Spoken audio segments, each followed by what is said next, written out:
Hello বন্ধুরা, আমার সালাম নিন। আসসালামু আলাইকুম। আশা করি আপনারা সবাই ভালো আছেন ইনশাল্লাহ, এবং আমার প্রত্যাশাও তাই। সেই সাথে আমার প্রীতি ও শুভেচ্ছা নিন।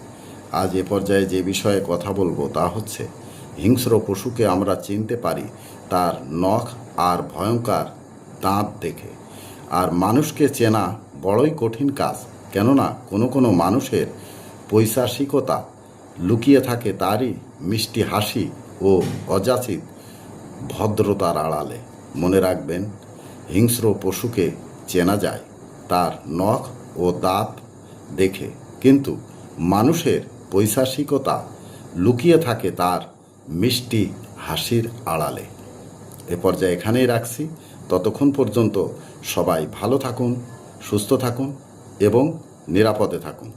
শুভ কামনা নিরন্তর সবার জন্য সবসময়। ধন্যবাদ ফেসবুক মেটা, ধন্যবাদ সকল বন্ধু সহ সবাইকে। আবার দেখা হবে অন্য কোনো ভিডিওতে। আল্লাহ হাফেজ।